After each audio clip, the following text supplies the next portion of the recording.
Hi friends నా పేరు Surendra. Welcome back to our channel. ఈ పర్టిక్యులర్ వీడియో ఇంటర్మీడియట్ తర్వాత బీటెక్లో జాయిన్ అయ్యే వాళ్ళందరి కోసం. అంటే రకరకాల ప్రతి సంవత్సరము కొన్ని లక్షల మంది బయటకు వస్తున్నారు. సో వాళ్ళలో చాలామంది ఐఐటీ జాయిన్ అవ్వాలా, ఎన్ఐటీ జాయిన్ అవ్వాలా, ట్రిపుల్ ఐటీ జాయిన్ అవ్వాలా, గవర్నమెంట్ ఫండెడ్ ఇన్స్టిట్యూట్ జాయిన్ అవ్వాలా, లేకపోతే నార్మల్ ఎంసెట్ కాలేజ్ జాయిన్ అవ్వాలా, రకరకాల ఆలోచనలు వాళ్ళ క్యాలిబర్ని బట్టి, వాళ్ళు చదివే తీరుని బట్టి, వాళ్ళ మార్క్స్‌ని బట్టి ఇవన్నీ ఆలోచిస్తా ఉంటారు కదా! సో, ఓవరాల్‌గా ఐఐటీ, ఎన్ఐటీ, త్రిబుల్ ఐటీస్‌లో సీట్స్ ఏముంటాయి? అసల జస్ట్ రియాలిటీ చెక్ చేసుకుందాం ఈ పర్టిక్యులర్ వీడియోలో.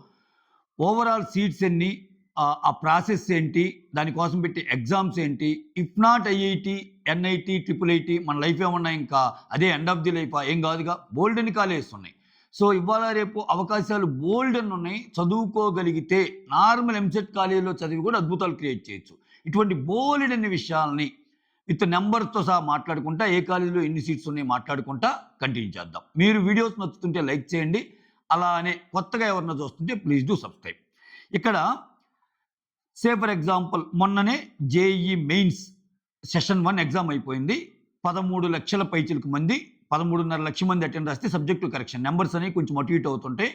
సో, ఎగ్జాక్ట్ నెంబర్స్ మీకు టోటల్ ప్రాసెస్ అయిపోయాక JEE mains second to advance అయిపోయాక టోటల్ నెంబర్స్ వస్తాయి.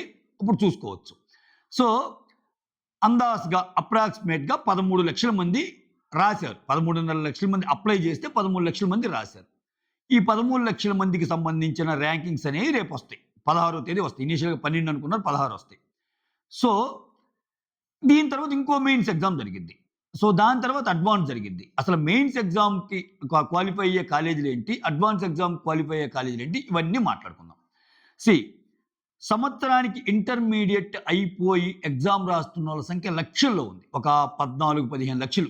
ఈ సంవత్సరం 16 కూడా కావచ్చు. అంటే 16, 15 లక్షల మంది బయటకొస్తుంటే ఒక్క ఇంటర్మీడియేట్‌లో ఓకే. ఏంటి? ఈ బ్యాక్‌గ్రౌండ్‌లో నేనంటుంది. దీంట్లో కూడా మళ్ళా రకరకాల స్ట్రీమ్స్ ఉంటాయి. సీఈసీ ఉంటది, బైపీసీ ఉంటది. బైపీసీ వోళ్ళు నీట్ రాస్తారు. సీఈసీ వోళ్ళేమో వేరే ఎగ్జామ్స్ ప్రిపేర్ అవుతారు. నేను చెప్తుంది ఓన్లీ బీటెక్ ఇంజినీరింగ్ స్టూడెంట్స్ గురించి. ఓకేనా? సో, ఒక 15, 16 లక్షల మంది బయటకొస్తే 16 లక్షల మంది ఇంజినీరింగ్ కాలేజీలో జాయిన్ అవ్వాలంటే so, only IIT, NIT, triple ఐటీస్‌లో ఉన్న సీట్లెన్ని? ఆ! సో, అసలు మొత్తం ఒక 5, 6% ఆఫ్ సీట్స్ కూడా ఉండవు. సో, మిగిలిన వాళ్ళందరూ ఎక్కడ జాయిన్ అవ్వాలి? రకరకాల కాలేజీలు, రకరకాల యూనివర్సిటీస్, రకరకాల ప్రైవేట్ యూనివర్సిటీస్, రకరకాల డీమ్డ్ యూనివర్సిటీస్ ఇయన్నీ ఉంటాయిగా. సో, ఈ పరంగా మనం స్టార్ట్ చేస్తే మన దేశంలో ఫస్ట్ చెప్పుకునే కాలేజ్ ఏందంటే ఐఐటీ. అంటే ఇండియాని రిప్రజెంట్ చేసే బీటెక్ కాలేజ్‌లో టాప్ మోస్ట్‌లో ఐఐటీస్ ఉంటాయి. ఈ ఐఐటీస్ పెట్టడానికి మెయిన్ కారణం ఏందంటే ఐఐటీస్‌లో జాయిన్ అయ్యామా? లేకపోతే ఒక సీట్ వచ్చిందా? ఆ సీట్ ప్రకారం మనం చదువుకున్నామా? జాబ్ వచ్చిందా? అని అనే ఉద్దేశ్యం కాదు. ఇనీషియల్‌గా ఐఐటీస్ పెట్టే ఉద్దేశ్యం ఏందంటే సో, ఒక ఎంప్లాయ్ అవ్వటం కంటే ఒక ఎంప్లాయర్ అవ్వటానికి ఒక ఎంప్లాయర్ స్మాల్ స్కేల్డ్ ఇండస్ట్రీ పెట్టి ఒక చిన్న కంపెనీ లాంటిది స్టార్టప్ లాంటిది స్టార్ట్ చేసి చాలా మందికి ఎంప్లాయ్‌మెంట్ ప్రొవైడ్ చేయాలి. అలా చెయ్యాలంటే చాలామంది బీటెక్‌లో ఎగ్జామ్ రాసేవాళ్ళు టాప్ నాచ్ అంటే బాగా పెర్ఫార్మ్ చేసిన వాళ్ళకి ఇటువంటి తర్ఫీదు గాని ఇస్తే ఇక్కడ వీళ్ళు అద్భుతాలు సృష్టిస్తారు అన్న దీంట్లో పెట్టిన కాలేజీలు ఐఐటీస్. సో, అందుకే ఐఐటీస్ మీకు ఫస్ట్ ఫేజ్‌లో గాని చూసుకుంటే జస్ట్ ఒక 6, 7 ఉండేయి. ఐఐటీ ఖరగ్‌పూర్ అనంగా, ఐఐటీ కాన్పూర్ అనంగా, ఐఐటీ ముంబై అనంగా, ఐఐటీ చెన్నై అనంగా, ఐఐటీ ఢిల్లీ అనంగా, ఐఐటీ ఇట్లా ఒక 5, 6 ఉండేయి. తర్వాత సెకండ్ ఫేజ్‌లో చాలా వచ్చినియి. సెకండ్ ఫేజ్‌లో భువనేశ్వర్ లాంటి, హైదరాబాద్ లాంటి చాలా. ఆ తర్వాత తిరుపతి థర్డ్ ఫేజ్‌లో. అంటే ప్రతి స్టేట్‌కి ఒక ఐఐటీ ఉంది ఇప్పుడు. ఓకే. ఆల్‌మోస్ట్ 23 ఐఐటీస్ ఉన్నాయి మనకి. సో, ఇక్కడ ఓవరాల్‌గా అసలు ఐఐటీ, ఎన్ఐటీ, ట్రిపుల్ ఐటీస్‌లో సీట్స్ ఎన్నున్నాయో మాట్లాడుకుందాం. ఓకేనా? ఐఐటీ మీకు తెలుసుగా ఇండియన్ ఇన్‌స్టిట్యూట్ ఆఫ్ టెక్నాలజీలో 18,000 సీట్స్ ఉన్నాయి. Approximately 18,100 plus. ఎన్ఐటీస్‌లో నేషనల్ ఇన్‌స్టిట్యూట్ ఆఫ్ టెక్నాలజీలో 24,000 సీట్స్ ఉన్నాయి. 24,525. అలానే triple ITs Indian institute of information టెక్నాలజీలో ఒక 9,940. రఫ్‌లీ అరౌండ్ 10,000 వేసుకోండి. ఇవి కాకుండా గవర్నమెంట్ ఫండెడ్ ఇన్‌స్టిట్యూషన్స్ కొన్ని ఉంటాయి. గవర్నమెంట్ ఫండెడ్ టెక్నికల్ ఇన్‌స్టిట్యూట్స్ ఒక 10,000 ప్లస్ ఉన్నాయి. సో, ఓవరాల్‌గా 62,800 63,000 వేసుకోండి రఫ్‌గా. 63,000 సీట్స్ వెరసి ఐఐటీ, ఎన్ఐటీ, ట్రిపుల్ ఐటీ, జీఎఫ్ఐటీస్ ఉన్నాయి. ఈ మొత్తం సీట్స్ని ఫిల్ చేయడానికి ఒక ప్రాసెస్ ఫాలో అవ్వాలిగా. ఆ ప్రాసెస్నే జోసా కౌన్సిలింగ్ అంటారు. So national institute of agency ఏం చేస్తుంటే జోసా కౌన్సిలింగ్ అనేది పెట్టి, సో వాళ్ళకి ఏ ర్యాంక్ వచ్చిన వాళ్ళకి ఇందులో జాయిన్ అవ్వచ్చు, వాళ్ళు దానికి అప్లై చేసుకునే ప్రాసెస్ ప్రకారం ఐఐటీస్ కానీ, ఎన్ఐటీస్ కానీ, ట్రిపుల్ ఐటీస్ కానీ, జిఎఫ్ఐటీస్ కానీ వీటికి అప్లై చేస్తూ ఉంటారు, జిఎఫ్టిఏస్ కానీ. ఓకే, ఇక్కడ మీకు ఒక డౌట్ రావచ్చు, ఎన్ఐటీలో 24,000 ఉన్నాయి, ట్రిపుల్ ఐటీలో 10,000 ఉన్నాయి. డిఫరెన్స్ ఏంటంటే triple IT meant for Indian institute of information technology. Triple ఐటీస్లో బై నేమ్ ఇట్ సెల్ఫ్ మీరు కానీ చూస్తే ఇన్ఫర్మేషన్ టెక్నాలజీలో ఉండే కోర్సులు రెండే ఉంటాయి కేటగిరీస్. ఒకటి సిఎస్సి ఉంటుంది, ఒకటి ఈసీఈ ఉంటుంది, అన్నీ ఉండవు. సో లైక్ మెకానికల్ అంటే, సివిల్ అంటే, లేకపోతే ఇంకా ఇంకా బోలెడన్ని ఉంటాయి కదా. ఈసీ మెకానికల్ సివిల్ కాకుండా ఇంకా ఇంజనీరింగ్ బ్రాంచెస్ చాలా చాలా చాలా కొత్తగా ఇంజనీరింగ్ ఫిజిక్స్ అని కొత్తగా వచ్చినాయి, బోల్డన్ని. ఓకే, మెటలర్జీ ఉంది, ఎర్త్ సైన్స్ ఉన్నాయి, ఏరోస్పేస్ ఉంది, ఇట్లా మాట్లాడుకుంటే పోతే చాలా ఉన్నాయి కదా. ఇవన్నీ ఉండవు. ఇండియన్ ఇన్స్టిట్యూట్ ఆఫ్ ఇన్ఫర్మేషన్ టెక్నాలజీలో సిఎస్సి ఉంటుంది, ఈసీఈ ఉంటుంది. సో ఈ రెండు ఉంటాయి. అందుకే మీరు ఇప్పుడు triple IT meant for Indian institute of information technology అన్నా కదా, ఈ కోవలోనే రెండు triple ITs Indian institute of information technology కాకుండా international institute of information technology పేరుతో ఉంటాయి. ఇప్పుడు ట్రిపుల్ ఐటీ హైదరాబాద్ ఉంది, ట్రిపుల్ ఐటీ బెంగళూరు ఉంది. ఇవి ట్రిపుల్ ఐటీసే కానీ ఆల్మోస్ట్ టాప్ 5 ఐఐటీస్తో పోటీ పడే సత్తా. ఎందుకంటే బయటికి రాగానే వాళ్ళ ప్లేస్మెంట్స్ కానీ, వాళ్ళ యావరేజ్ ప్యాకేజ్ కానీ, వాళ్ళ మీడియం ప్యాకేజ్ కానీ చాలా ఎక్కువ ఉంటాయి. International institute of information technology అంటే ఏంటంటే ఇది ప్రైవేట్ భాగస్వామ్యంతో నెలకొల్పిన సంస్థలు ఇవి. దీంట్లో ఏంటంటే రిజర్వేషన్ ఉండదు. ప్యూర్లీ నువ్వు ఏ రిజర్వేషన్ అయినా, ఏ కేటగిరీ అయినా, సో నీకు హయ్యెస్ట్ పర్సంటేజెస్ కానీ, హయ్యెస్ట్ పర్సంటేజెస్ కానీ, ఆర్ఎల్స్ ఈ జేఈ మెయిన్స్ ద్వారా కండక్ట్ అంటే ట్రిపుల్ ఐటీ హైదరాబాద్ గురించి మళ్ళీ ఒక వేరే సబ్జెక్ట్ కాబట్టి దాని గురించి ఒక వీడియో చేస్తాను. ఎందుకంటే ట్రిపుల్ ఐటీ హైదరాబాద్ అడ్మిషన్లో జాయిన్ అవ్వాలంటే బీటెక్లో ఒక 4-5 మోడ్స్ ద్వారా జాయిన్ అవ్వచ్చు. వాటిలో వన్ ఆఫ్ ది మోడ్ వచ్చి JEE mains. Other than that UGW అని ఒక ఎగ్జామ్ పెడతారు. ఆ తర్వాత ఇంకొన్ని ఇంటర్మీడియట్ మార్క్స్ మీద కూడా జాయిన్ అయ్యే సిచ్యువేషన్స్ ఉంటాయి. సో ఇట్లా చాలా రకాలుగా ఉంటాయి. సో ఇవి ట్రిపుల్ ఐటీ గురించి. ఓన్లీ ఇన్ఫర్మేషన్ టెక్నాలజీ కాబట్టి, ఈవెన్ ట్రిపుల్ ఐటీ హైదరాబాద్ తీసుకున్నా నీకు ఇన్ఫర్మేషన్ టెక్నాలజీ కాబట్టి అక్కడ ఈసీఈ, సిఎస్సి మాత్రమే ఉంటాయి. ఇది నేను ఎందుకు చెప్తున్నా అంటే మళ్ళా మీ అబ్బాయో మీ అమ్మాయో ఒక ఏరోస్పేస్ అయ్యుండి, లేకపోతే ఒక మెకానికల్ అయ్యుండి, లేకపోతే ఇంకొక సివిల్ అయ్యుండి, లేకపోతే ఒక ఫిజిక్స్ డిపార్ట్మెంట్, కెమిస్ట్రీ డిపార్ట్మెంట్లో ఇంజనీరింగ్ చేద్దాం అనుకుంటే ఇవి యాప్ కాదు.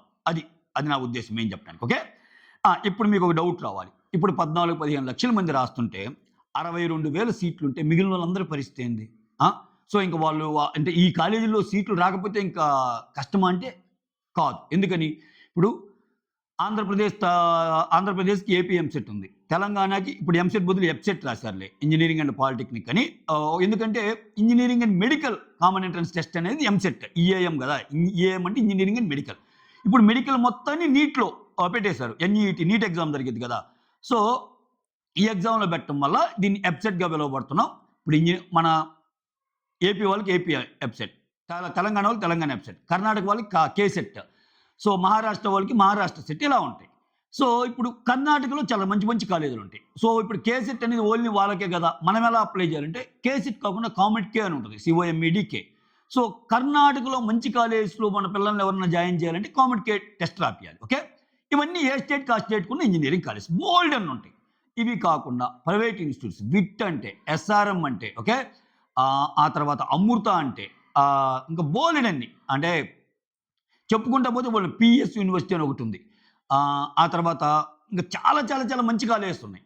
ఇవన్నీ కాకుండా ఇంటర్మీడియట్లో మీకు మెరిట్ మార్క్స్ వస్తే శస్త్ర యూనివర్సిటీ లాంటి ఒక కాలేజీలో ఇంటర్మీడియట్ మార్క్స్ని బట్టి తీసుకునే కాలేజెస్ ఉన్నాయి. ఇంకా నేను ఎఫర్ట్ చేయగలను, మనీ పెట్టగలను అనుకుంటే బిట్స్ లాంటి ఇన్స్టిట్యూట్స్ ఉన్నాయి. సో బిట్స్ ఎంత టాప్ ఇన్స్టిట్యూట్స్ తెలుసు మనకి, కాకపోతే ఖర్చు ఎక్కువైంది. సో 4 years బీటెక్ చేయాలంటే కొంచెం నార్మల్ రెగ్యులర్ ఫీజుల కంటే తక్కువ. ఇప్పుడు ఐఐటీ ఉందనుకో, సెమ్కి 1.5 lakh 1.7 ఉంటుంది, వేరే అక్కడికి వచ్చేసరికి చాలా ఎక్కువ ఉంటుంది. సో సంవత్సరానికి అందాజుగా ఖర్చులన్నీ కలుపుకుంటే ఒక 8-10 లక్షలు అయింది. సో 4 ఏళ్ళకి ఒక 35 to 40 lakhs అయింది బిట్స్లో. అంతమంది అది బేర్ చేయలేరు కాబట్టి కొంతమంది లేదు అది మంచి ఇన్స్టిట్యూట్, నేను ఎప్పుడైనా ఫ్యూచర్లో సాధించగలను అనుకుంటే ఇవాళ రేపు ఎడ్యుకేషన్ లోన్స్ చాలా మందికి అవైలబిలిటీ ఉన్నాయి. సో నువ్వు జాయిన్ అయ్యాక ఎడ్యుకేషన్ లోన్ తీసుకుని చదవచ్చు. అది వేరే కాన్సెప్ట్. అంటే నేను ఎందుకు చెప్తున్నా అంటే ఈ టాప్ ఇన్స్టిట్యూట్సే కాకుండా ఇన్ని రకాల సీట్స్లో, ఇన్ని రకాల వేస్లో ఇంజనీరింగ్ చదవడానికి మనకి ఇన్స్టిట్యూట్స్ ఉన్నాయి. కాబట్టి సంవత్సరానికి ఎంతమంది బయటకు వస్తున్నా వాటిల్లో జాయిన్ అయ్యే కెపాసిటీ మనకుంది. రైట్. ఇప్పుడు మనం ఐఐటీస్ గురించి మాట్లాడుకుందాం. IITs, NITs, triple ITs. ఇప్పుడు మెయిన్స్ అనే ఒక ఎగ్జామ్ జరిగింది. జేఈఈ మెయిన్స్ సంవత్సరంలో 2 సార్లు కండక్ట్ చేస్తారు. సో మొన్న జరిగింది జనవరి సెషన్, అలానే ఏప్రిల్ సెషన్ ఒకటి జరిగింది. ఈ 2 సెషన్స్లో బెస్ట్ తీస్తాడు. అంటే నీకు ఫస్ట్ సెషన్ రాసినప్పుడు ఒక 97-98% వచ్చింది. సెకండ్ సెషన్ రాసినప్పుడు 99 వచ్చింది. ఈ రెంట్లో బెస్ట్ ఏంది? 99%. బెస్ట్ పర్సంటేజ్ బేస్ చేసుకొని వాళ్ళకి కాలేజెస్ అలకేట్ అవుతాయి. ఓకేనా? సో ఫస్ట్ మెయిన్స్ రాసినప్పుడు ఓన్లీ పర్సంటేజ్ మాత్రమే ఇస్తాడు, ర్యాంక్ ఇవ్వడు. గుర్తుపెట్టుకోండి. ఎందుకంటే ఈ 13 లక్షల మందిలో నీ ర్యాంక్ ఎంత? 5,000, 6,000, 10,000, 1,00,000, 6 లక్షలు అనేది ఇవ్వడు. ఎందుకని? సెకండ్ మెయిన్స్ కూడా ఉందిగా. సెకండ్ మెయిన్స్ అయిపోయాక బెస్ట్ తీసి పర్సంటైల్ ఇస్తాడు, ర్యాంకు ఇస్తాడు. ఆ ర్యాంకుని బట్టి కాలేజెస్ అని డిసైడ్ అవుతాయి. దానికోసం మీరేంది, జోసఫ్ పోర్టల్కి వెళ్ళి లాస్ట్ ఇయర్ 2025 సీట్ మ్యాట్రిక్స్ కానీ కొడితే ఏ ర్యాంక్ నుంచి ఏ ర్యాంక్ ఫిల్ అయిపోయినాయి అనేది క్లియర్ కట్గా చూసుకోవచ్చు. ఓకేనా? సో ఫిల్టర్ క్రైటీరియా ఉంటుంది.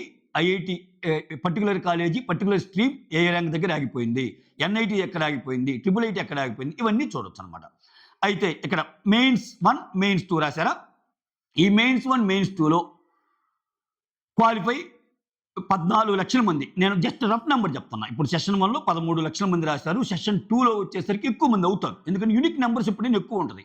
ఎందుకంటే ఫస్ట్ సెషన్లో సిబిఎస్ఈ వాళ్ళందరూ రాయలేరు కాబట్టి సిబిఎస్ఈ వాళ్ళందరూ సెకండ్ సెషన్ చూజ్ చేసుకుంటారు, నార్త్ నుంచి ఎక్కువ మంది. సో ఈ 2 అయిపోయాక ఒక 15 లక్షల మంది యూనిక్ క్యాండిడేట్స్ అనుకుందాం. అంటే ఓవరాల్గా ఈ పర్టికులర్ ఇయర్లో రాసింది ఒక 15 లక్షల మంది అనుకుందాం. ఈ 15 లక్షల మందిలో వాళ్ళు పర్సంటేజ్ ర్యాంకింగ్స్ ఇస్తారు కదా. సో ఇక్కడ చెప్పే కదా ఆల్రెడీ 24,000 ప్లస్ ఎన్ఐటి సీట్స్ ఉన్నాయని. ఈ మెయిన్స్ ఎగ్జామ్ను బేస్ చేసుకొని ఈ 15 లక్షల మందిలో ఎగ్జామ్ పెట్టాక ర్యాంక్స్ ఇస్తాడు. ఈ ర్యాంక్స్ను బేస్ చేసుకొని మీరు జాయిన్ అయ్యే కాలేజీలు ఏంటంటే NITs, triple ITs, okay, GFTIs కూడా. ఏంటి? మెయిన్స్ 1, మెయిన్స్ 2ని బేస్ చేసుకొని మీరు జాయిన్ అయ్యే కాలేజీలు NITs, triple ITs, GFTIs. Okay. కొన్ని జేఈ మెయిన్స్ ర్యాంకుని బట్టి ప్రైవేట్ యూనివర్సిటీస్ ఉంటాయి. ఇవాళ కొన్ని ఇంజనీరింగ్ కాలేజీలు కూడా జేఈ మెయిన్స్ స్కోర్ అడిగి జాయిన్ చేసుకుంటున్న వాళ్ళు ఉన్నారు. ఎందుకంటే జేఈ మెయిన్స్లో పెర్ఫామ్ చేయగలిగారంటే మంచి స్టఫ్ ఉన్న క్యాండిడేటే కదా. ఎంసెట్లో రాకపోయినా, ఎంసెట్ అసలు అటెంప్ట్ చేయకపోయినా జేఈ మెయిన్స్లో తోపు అయితే మనం తీసుకోవచ్చు అని సిబిఐటి, వాసవి, విజ్ఞాన్ జ్యోతి ఉండే కాలేజీలు కూడా తీసుకుంటున్నారు. ఓకే, అది వేరే స్టోరీ. అయితే ఇక్కడ ఈ 15 లక్షల మందిలో ఒక 2,50,000 మందిని అడ్వాన్స్ క్వాలిఫై చేస్తారు. ఓకేనా? ఇప్పుడు మెయిన్స్ 1, మెయిన్స్ 2 పెట్టాక ఈ మెయిన్స్ ఈ 14-15 లక్షల మందిలో టాప్ 2,50,000 పీపుల్ని అడ్వాన్స్ క్వాలిఫై చేస్తారు. అది అడ్వాన్స్ ఎగ్జామ్. దాన్ని జేఈ అడ్వాన్స్ ఎగ్జామ్ అంటారు. ఈ జేఈ అడ్వాన్స్ ఎగ్జామ్ 2,50,000 మందిలో ఒక 18,000 సీట్స్ ఉన్నాయని చెప్పాను ఇనీషియల్గా నేను ఐఐటీలో. ఈ అడ్వాన్స్ ఎగ్జామ్లో టాప్ 18,000 అంటే టాప్ 18,000 అంటే అగైన్ ఇక్కడ కేటగిరీస్ ఉంటాయి. సో ఇప్పుడు ఓపెన్ కేటగిరీ ఉండి నీ ఫైనాన్షియల్ ఇన్కమ్ తక్కువ ఉంటే ఈడబ్ల్యూఎస్ కేటగిరీ కిందకి వస్తావు, ఎకనామికల్లీ వీకర్ సెక్షన్. దానికి ఒక ప్రాసెస్ ఉంటుంది, దానికి నువ్వు సబ్మిట్ చేసుకోవాలి. ప్రతి సంవత్సరం నీ లిమిట్ ఎంత ఇస్తాడు అంటే నీ తలసరి ఆదాయం, నీ యాన్యువల్ ఇన్కమ్ 5 లక్షల కంటే తక్కువ ఉందా, 7 లక్షల కంటే తక్కువ ఉందా, 8 లక్షల కంటే తక్కువ ఉందా, ఇలా రూల్స్ ఉంటే అవి రెఫర్ చేసుకోండి. సో అవి వాటి కానీ ఆ క్రైటీరియా కానీ నువ్వు ఎలిజిబుల్ అయితే నువ్వు ఈడబ్ల్యూఎస్ కేటగిరీ అప్లై చేసుకోవచ్చు. ఎంఆర్ఓ గారు సైన్ చేసిన సర్టిఫికేట్ కానీ ప్రొడ్యూస్ చేస్తే అన్ని యాక్యురసీ ఉండాలి, కరెక్ట్గా ఉండాలి. అంతేగాని నీ యొక్క ఇన్కమ్ వచ్చి 30-40 లక్షలు ఉండి నేను 6 లక్షలు 7 లక్షల్లో పడుతున్నా అంటే నువ్వు అక్కడ డిక్లరేషన్ రాపించుకుంటారు క్లియర్ కట్గా. Okay, what ever the information I field is completely accurate and true and I declared all these things by my own అన్నట్టు ఒక తెలుసుగా. ప్రతి రిజిస్ట్రేషన్ రిజిస్ట్రేషన్ ఫామ్ అయినా కింద ఒక చెక్ బాక్స్ ఉంటుంది, టర్మ్స్ ఇది final check box, terms and conditions నువ్వు సర్టిఫై చేస్తున్నట్టుగా అటువంటిది ఉంటుంది. So you are really eligible for EWS apply చేసుకోండి. నేను ఎందుకు ఈ కేటగిరీస్ గురించి చెప్తున్నా అంటే ఇనీషియల్గా ఐఐటీస్ అనే ఎలా ఉండేయంటే లేడీస్ చాలా తక్కువ మంది వెళ్ళేవాళ్ళు. అంటే నీకు ఒక ఐఐటి క్లాస్ రూమ్కి వెళ్ళి కానీ చూస్తే ఒక 50-60 మంది ఉన్న ఒక 100 మంది ఉన్న క్లాసులో CSC 100, ECE 100, triple E 100, mechanical 100, లేకపోతే సివిల్ 100 ఇట్లా ఉంటారు కదా రకరకాల బ్రాంచెస్లో నెంబర్ ఆఫ్ సీట్స్ని బట్టి. అక్కడ వెళ్ళి చూస్తే హార్డ్లీ నీకు చాలా తక్కువ మంది, సింగిల్ డిజిట్స్లో కూడా కనపడేవాళ్ళు కాదంట అమ్మాయిలు. సో వాళ్ళని ఎంకరేజ్ చేయడానికి సూపర్ న్యూమరరీ కాన్సెప్ట్ అని ఒక కాన్సెప్ట్ తెచ్చి సీట్స్ పెంచాయి ఐఐటీస్. అంటే ఇవి సూపర్ న్యూమరరీ కాన్సెప్ట్స్ అంటే ఇప్పుడు మీరు మళ్ళీ అనొచ్చు, ఓ లేడీస్ కోసము వేరే వాళ్ళ కోసం సీట్స్ పెంచితే మరి ఉన్న వాళ్ళకి దెబ్బ పడింది కదని. అలా చేయకుండానే ఉన్న రిజర్వేషన్స్ యాజ్ ఈజ్గా ఉంచి వీటిని ఎక్స్ట్రా సీట్స్ అనమాట. సో ఉన్న రిజర్వేషన్స్ యాజ్ ఈజ్గా ఉంచారు. సే ఫర్ ఎగ్జాంపుల్ ఒక కాలేజీలో ఒక 100 సీట్స్ ఉన్నాయనుకో, ఒక సూపర్ న్యూమరీకి ఇంకో 20% సీట్లు పెంచారనుకో, ఒక 10, 20 ఈ 100 ఎఫెక్ట్ కాకుండా లేడీస్ కోసం మిగిలిన సీట్లు పెంచడం. అందుకని మీరు ఎప్పుడైనా సో ఈ ర్యాంకింగ్ కూడా లేడీస్ కొంచెం ఫెచ్ అయింది, ఐఐటీస్ కానీ ఎన్ఐటీస్ కానీ. ఎందుకని వాళ్ళకంటూ సపరేట్ కోటా ఉండదు కాబట్టి సూపర్ న్యూమరీ లేడీస్ని ఎంకరేజ్ చేయడానికి సో గవర్నమెంట్ తీసుకున్న ఒక మంచి స్టెప్ ఇది. సో దాన్ని బాగా యూజ్ అంటే దాని అప్పటి నుంచి ఏంటంటే కొంచెం అమ్మాయిలు కూడా ఐఐటీస్ బాగా ప్రిపేర్ అవ్వటం, ఐఐటీస్లో ఎక్కువ మంది వెళ్ళటము, తర్వాత చాలామంది అద్భుతాలు సృష్టించడము ఇవన్నీ జరిగినాయి. ఓకే, ఇది ఐఐటీస్. సో ఈ అడ్వాన్స్ 2,50,000 మందిలో సో 18,000 మందిని తీస్తాడు, కేటగిరీ వైజ్ తీస్తాడు. ఈడబ్ల్యూఎస్ అయితే ఇంత, ఎస్సీ ఎస్టీ అయితే ఇంత, ఓబీసీ అయితే ఇంత, ఓసీ అయితే ఇంత, సూపర్ న్యూమరీ కాన్సెప్ట్ కింద వచ్చే లేడీస్ అయితే ఇన్ని సీట్లు ఇట్లా ఉంటాయి. సో దాన్ని బట్టి నీకు ఐఐటి ముంబయా, ఐఐటి ఢిల్లీయా, ఐఐటి కాన్పూరా, ఐఐటి ఖరగ్పూరా, ఐఐటి రూర్కియా, ఐఐటి హైదరాబాదా, ఐఐటి భువనేశ్వర, ఐఐటి ధన్బాదా, ఐఐటి ఇంకా చాలా ఉన్నాయి. ఓకే, వీటిల్లో ఒకవేళ ఐఐటీలో సీట్ రాలా నీకు. ఓకే, నేను ఫస్ట్ చెప్పా కదా, ఈ 15 లక్షల మందిలో 2.5 లక్షల మంది క్వాలిఫై చేస్తారు అడ్వాన్స్కి. 2.5 లక్షల మందిలో నువ్వు క్వాలిఫై అయ్యావు, నీకు మంచి పర్సెంటేజ్ వచ్చింది మెయిన్స్లో, బట్ అడ్వాన్స్లో దెబ్బ అయిపోయింది. అప్పుడు నువ్వేం చేయగలవు? మెయిన్స్లో నీకు వచ్చిన ర్యాంకుతో ఎన్ఐటీ జాయిన్ అవ్వగలవు, అంతేగాని ఐఐటీ జాయిన్ అవ్వలేవు. ఎందుకని ఆ 2,50,000 మందిలో మళ్ళీ ఆ 18,000 ర్యాంకులు మాత్రమే ఫిల్ చేయగలగాలి.